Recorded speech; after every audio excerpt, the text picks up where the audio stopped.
baca konten saya kan? Iya. Baca semuanya atau tidak? Baca semuanya atau tidak? Terus apa yang saya tuliskan di situ? Bisa dibaca nggak? Yang di paling bawah. Lah iya. Candaan itu. Iya betul. Iya. Jadi ini hanya bercanda, hanya hiburan saja. Oh, iya. Jadi oh ya, betul. Kan, ya kan dalam kurung kan. Ya maksudnya bercandaan apa beneran? Gitu. Jadi itu candaan Bapak. Oh ya. Terima kasih. Iya.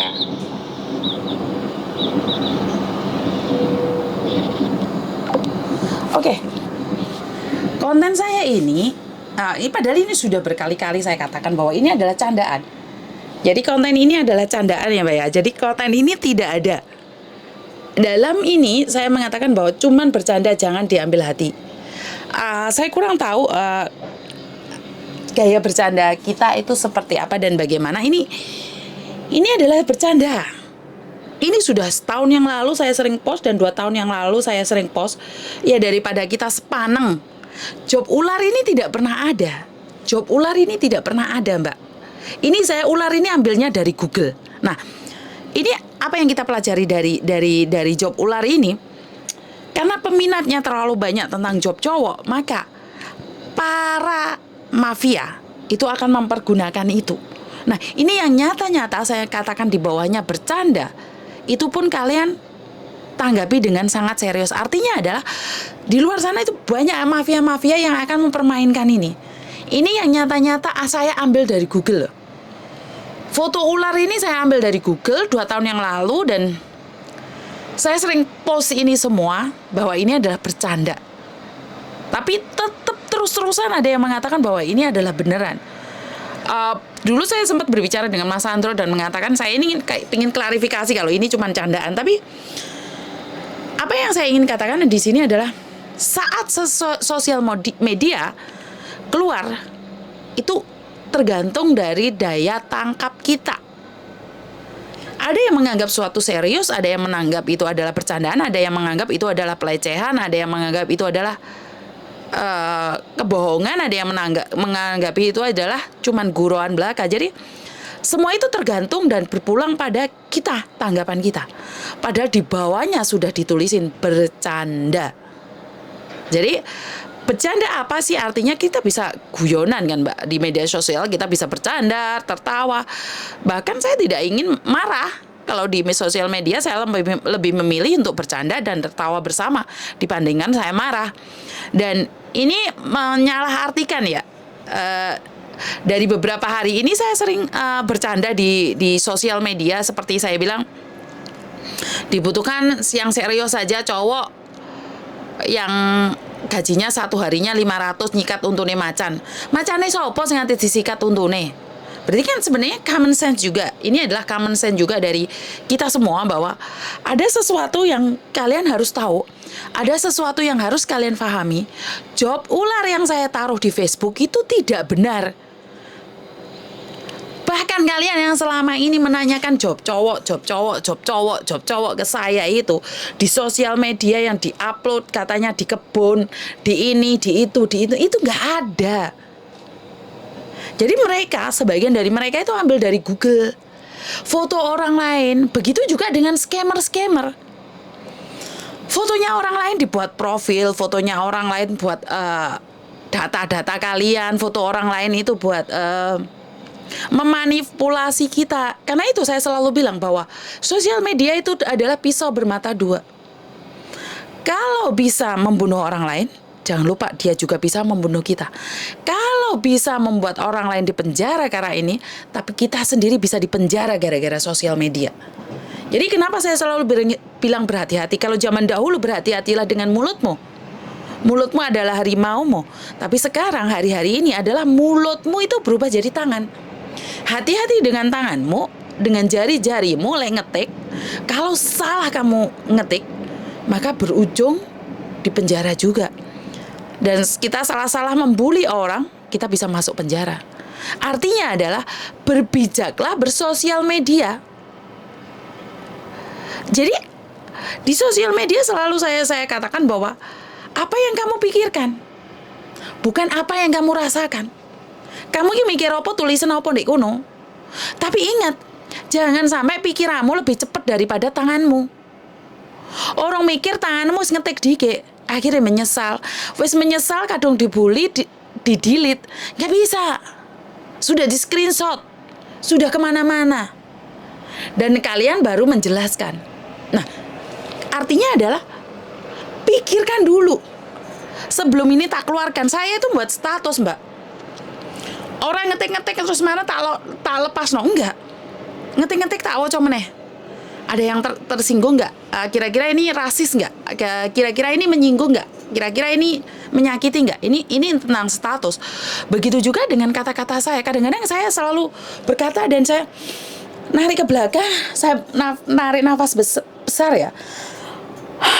Dan akhirnya saya bilang, ini menurut pendapat saya. Artinya adalah karena saya sendiri tahu kalau apa yang saya katakan ini akan menusuk orang lain.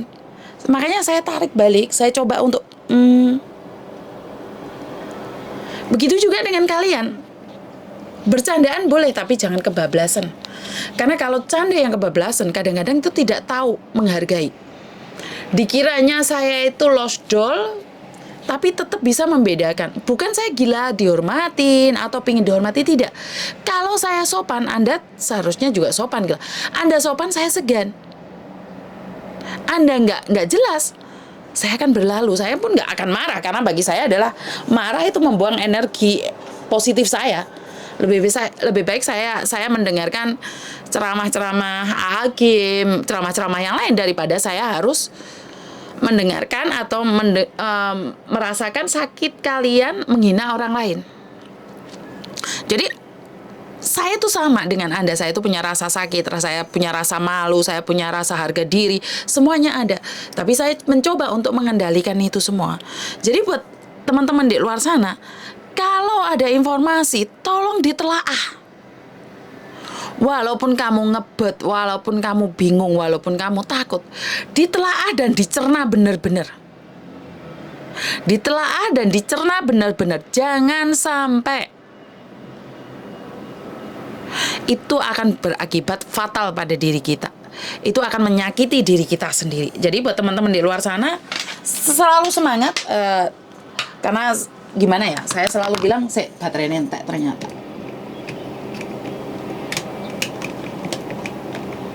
Jadi buat teman-teman di luar sana selalu semangat. Saya cuma bisa berikan kekuatan ini buat kalian semua karena saya yakin sosial media itu bisa mengangkat kita lebih tinggi tapi bisa menjatuhkan kita lebih rendah. Jadi kalau kita menyangka bahwa semuanya akan baik-baik saja, ya akan baik-baik saja. Tapi dalam hal seperti apa? Sosial media tolong ditelaah. Kalau hari-hari ini kamu tidak bisa mencermati sosial media, maka kita akan tewas. Berapa banyak orang yang sudah tertipu di media sosial? Saya tidak mengatakan semua media sosial tidak benar, karena sebagian dari media sosial itu benar. Kayak yang diceramahkan AHG, yang diberikan oleh Pak Faisal Faiz, terus sama Bante Utomo, itu semua dari sosial media. Informasi-informasi yang akurat dan bagus seperti Pak Karni itu saya suka. Terus seperti juga profesor doktor siapa itu, saya juga suka juga sosial media. Tapi ada sosial media yang isinya itu tentang pornografi semua ya, yang menanyakan tentang bagaimana berhubungan intim, lo jual gue beli. Terus ada sosial media juga yang tentang pelampiasan emosi dan menghina dengan tidak sopan di salah satu restoran, itu menjadi trending. Terus tukaran sesama artis itu juga sosial media. Tapi kan Anda berhak memilih yang mana satu yang kalian inginkan. Kalau saya pribadi, apakah saya tidak pernah tahu sama sekali tentang dunia luar seperti gosip-gosip apa itu? Saya tahu. Saat lewat saya tahu, ya udah, saya nggak ngikutin. Karena apa?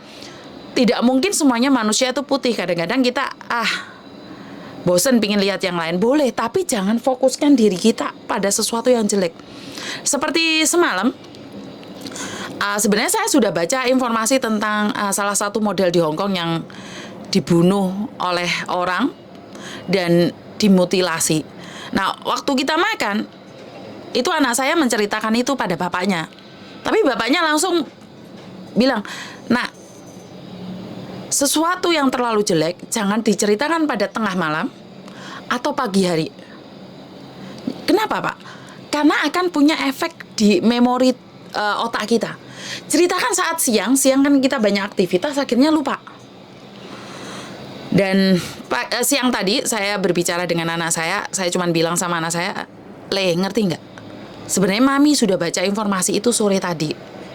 Tapi karena saya tahu bapakmu itu tidak suka, dan kamu pastinya sudah paham bapakmu itu tidak suka informasi tentang kematian, tentang pembunuhan atau tentang pemerkosaan, tentang kejahatan kriminal dibagikan di pagi hari dan malam hari, tengah malam."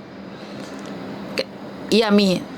Tapi sebenarnya Mami juga hampir keceplosan. Kalau kamu nggak ngomong, mungkin Mami yang ngomong duluan. Jadi anak saya bilang, "Oh, jadi Mami sudah ngerem ya?" Iya, Mami sudah ngerem. Kalau kita memakan informasi yang kayak gitu, maka otak kita akan nggak jelas. Dan anak saya bilang, "Oh iya sih, Mi. Iya sih, Mi." Jadi setiap hari saya juga belajar. Setiap hari anak saya belajar, suami saya belajar. Setiap hari kita belajar menjadi lebih baik lagi. Bukan berarti saya baik banget. Bukan berarti saya sabar banget. Kadang-kadang saya juga terpancing emosi. Tapi dari emosi itu apa yang saya dapatkan? Saya nggak dapat apa-apa. Karena itu saya berhenti sesaat, narik diri untuk mencoba yang terbaik dalam hidup saya. Apakah Miss Yuni tidak pernah marah sama cecenya, atau Miss Yuni tidak pernah marah sama suaminya, anaknya? Pernah. Karena saya manusia biasa. Tapi mengendalikannya agar lebih berhati-hati lagi. Tarik nafas, atau kalau kamu marah, tidurlah. Miss Yuni dan wong ngamuk kon turu. Yakin, saat kamu ingin marah, tidurlah. Maka kamu akan lupa. Jadi kan nggak usah marah. Jadi buat teman-teman di luar sana, terima kasih. Kurang lebihnya saya minta maaf, dan wassalamualaikum warahmatullahi wabarakatuh. Berkat Tuhan mengalir atas hidup kita semua. Semoga semua makhluk hidup bahagia, dan bye-bye.